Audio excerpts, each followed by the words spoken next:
Hey guys, this is 𝗪𝗶𝗴𝗵 with the Trading Doggy Style newsletter at 𝗪𝗶𝗴𝗵.com. We're going to talk about AMD because I think we're going to trade it tomorrow, and I thought I would go over just a little bit of the picture here. This chart looks like a bit of a disaster zoomed out, but I'll zoom in a sec and it won't look quite so bad. Let's first see what we're working with. The first thing of note is possibly the most disgusting high that's ever been put in any tradable instrument in the history of the planet. That's really, really gross. We had this area of balance, this box. This is a huge box that it sort of has battled with reclaiming. I have got that 160.32 to 184.92. You'll see it a little bit better as we zoom in. We did get this center. I think I posted something as a joke, a little bit of a diamond bottom pattern formed here. It's a time to try to reclaim the box, failed back out of it, basically held this gap here. And now it has actually formed another box overlapping with this sort of giant box. I like to call this like the 𝗧𝗵𝘁𝗂𝗽𝗀 box because it's so enormous, just a really big box. Now, the red that you see is some incredibly strong areas of supply. In fact, this seller that's been in this tape has been, probably one of the most horrifying sellers I've seen. Really looking at it, it's really nasty. The questions we ask ourselves are, is he a short seller or is it a long exiting a position? Because that matters. If he's just exiting a long and he's done selling, and moving back through that range may not prove quite as difficult outside of those sellers that were sort of tailgating him. If he is a short, then he may still be there. He may still be defending his position. But on the flip side, if we can get him upside down and squeeze him, the move could potentially be very significant. I think there will be a very large move once that area has been taken out regardless. The question is if AMD can get through it. It has really tested into it a couple of times. So I'm going to go ahead and zoom in and see what's going on here. So staying on the 30, seller was active here. If you drill into the 5, and we will in a minute, you'll just see it was very, very mechanical, very strong selling. I do believe he originated much higher, potentially up in the 177 area. I had been monitoring 167.27. I actually saw an extremely large print that's something to the tune of a few $1 billion one day on AMD at 167.27. So this guy's been there. I've had this level marked, and we had looked to potentially trade this reclaim back here, I believe it was. And I saw that print, or I had come across that print, I believe, and said, maybe it's not a good idea until this guy's done. And you can see, he sort of walked down just a little bit lower and just aggressively sold. But there's also clearly a buyer in here defending his position, right? So maybe somebody accumulated down here in this silly little diamond pattern on the bottom, and he's defending. Maybe the seller is finally covering. Who knows? But we have a box here. We have a broader box here. And the reason I wanted to make sure to point out this sort of overlapping box is that, normal box rules would suggest that if you come up, you try to reclaim a box and you fail, then the move lower can be significant. And you can see down here, this was a pretty good move, right? Basically a one-fold extension almost of this box range, right? I said it was 160 to 185, that's $25. It went to 140, that's $20. Pretty close to almost, the entire range of this box. Once it broke down, back tested, resumption lower. And now we're struggling with it, right? We keep failing back, but we're not coming back down to this 142. So we're making higher lows. We are forming an overlapping box here. So this box, the high of the box, extends right into this supply area. So to me, this box, and I do believe we need to extend it up to 167.27. And I believe it's going to be extremely stiff as low as 165 and just below. So we're coming into that here. I would not take a large full position with a new entry here and then just plan to hold this to 170. I think we need to see evidence that this seller is done. So I would prefer to buy a dip, run it up into this seller. If he presents himself, take some profit, maybe you get some reloads, and we see if we can stay inside this upper box, make some higher lows, and finally grind through that supply. And that's something that would be healthy. The other way that you can just play this is wait until this is bid. up here. So we break above, let's say 167.27. Maybe we come to 169.69, just a random number. Come back down, back test 167.27 from above. If this holds here, I think it's going to 170 the same day. Or the next day, and probably finds its way to this 173, 172.62. So 172.62 is basically the midpoint of this broader box, and it's also at an extremely key volume profile level, which I will actually show you in just one second. I didn't want to do too much volume profiling because I know that intimidates a lot of newer traders. It really does not need to intimidate anybody. But I think part of the problem is you have some of these technical traders that don't actually know anything about volume profile, and they put them on their charts, and people see them and they don't know what the hell's going on. And the author doesn't know what's going on either. So there's a lack of clarity, and people tend to get intimidated. It's really does not need to be, though.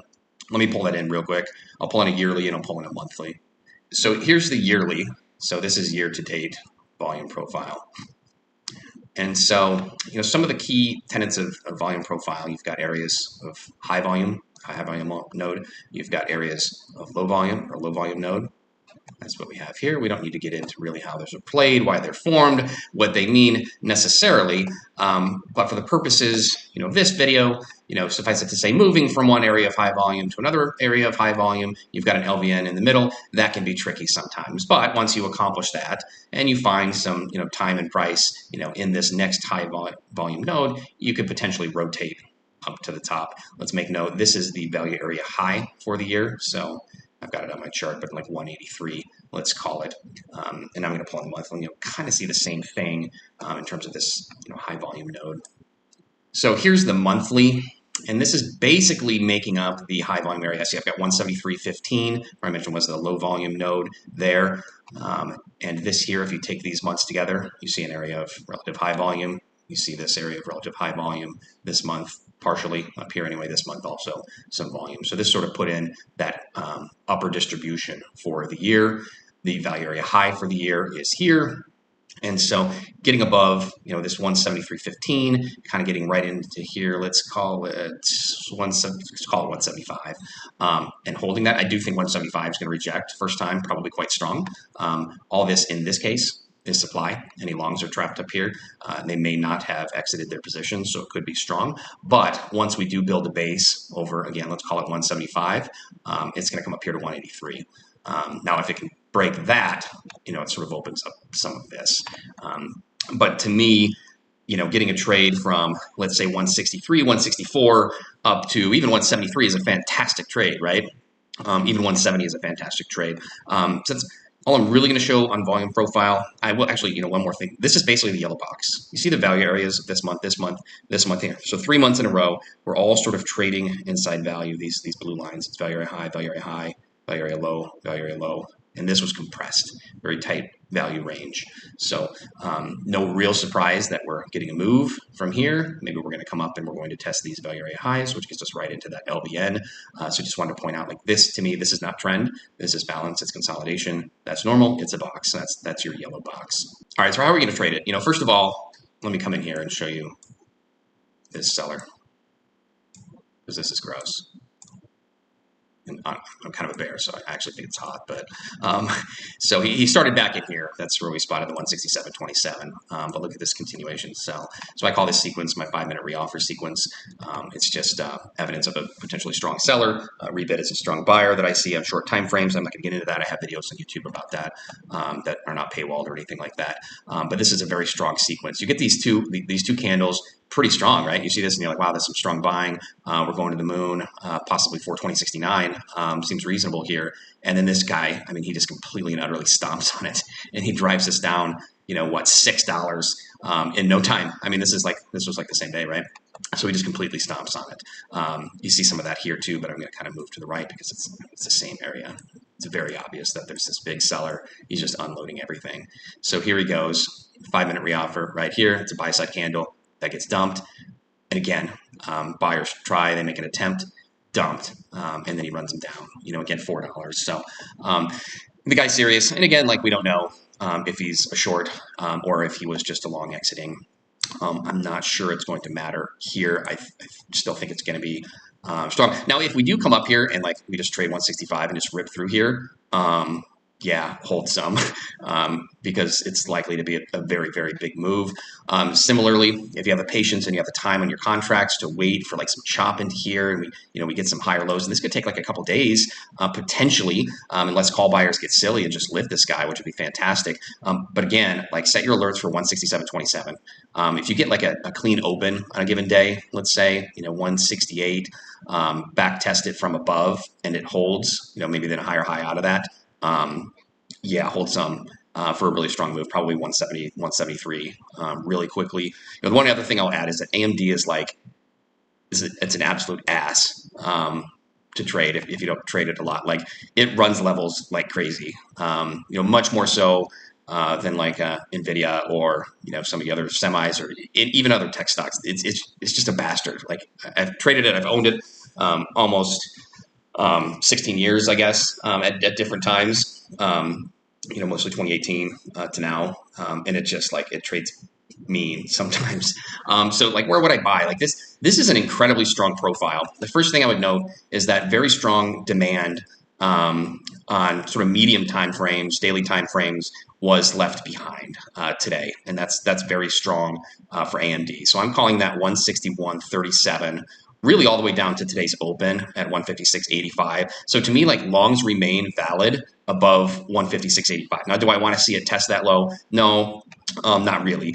And I don't actually think it will because this is, again, it's a pretty strong profile here.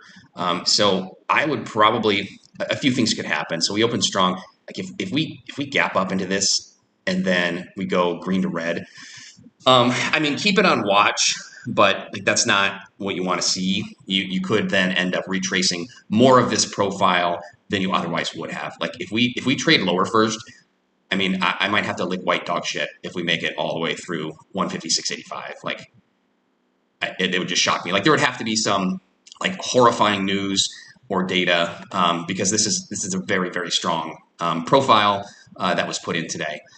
So again, medium time frame demand 161.37, down to really 157.69, but all the way, potentially to 156.85. Like I don't see it getting through this low volume node here and certainly this high volume node here.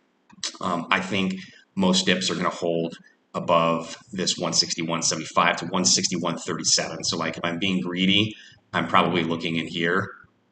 And what I would want to see here, if we come down into this 161.75, for example, I would want to see this kick right back over about 162.50, like really fast. This is today's value area high. That's what, again, these blue lines, value areas, I extend them so you can see them, 162.11. Objectively, anything above today's value area high, if the value area high is holding and we're putting in time and volume above there, it's a long, like plain and simple. Again, outside of the circumstance where we trade up in here into this red area and then we just get stuffed hard.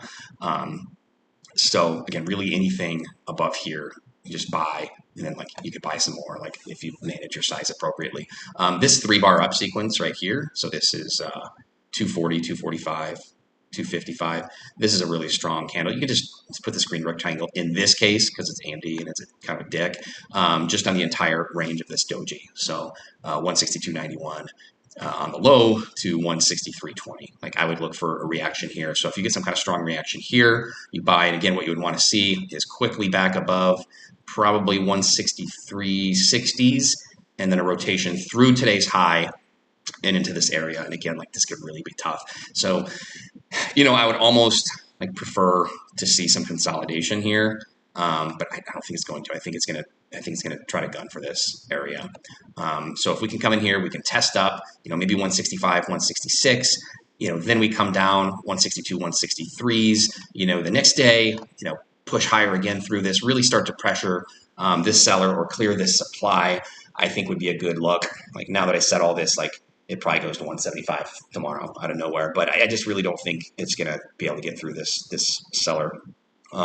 So, again, really anything above 161.37 to 161.75 is like an automatic buy.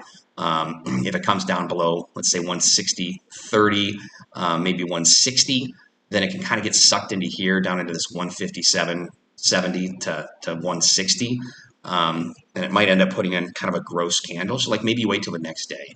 I don't just like blindly buy levels. Usually, unless like I really have a strong read, I would probably blindly buy this. God, it's AMD. It's such a dick. I would probably buy any 5-minute reversal off 161.75 to 162.11. I'm probably buying. Same with this 161.37. So you're going to want to see a 5-minute reversal that translates into like a 20 or into a 30-minute reversal. That's if we trade lower first. Again, like I have to reiterate, it's very different. Buying a dip that dips first is very different from buying a dip that tests higher and fails first. If it tests higher into here and it fails back below today's high, back below today's close, and especially back below, let's say 163.50, then I think it's coming down to 162.11 below there and like maybe some shit. So you don't really want to see that. Just be more patient if it tests higher first and fails, I guess is my point. So, but these are the levels. We'll post a chart on X, and good luck. Hopefully there's a little dip to buy, nothing too crazy. Early morning, fake out from AMD because it's a dick, and you can buy it and then maybe take some profits into the 165 area and have some runners. You could convert from naked calls to a spread. You could just sell some. Anything like that works. But I would be prepared to be protected in here. That's all I'm going to say about that. That's where I'm going to buy it. And best of luck to you guys.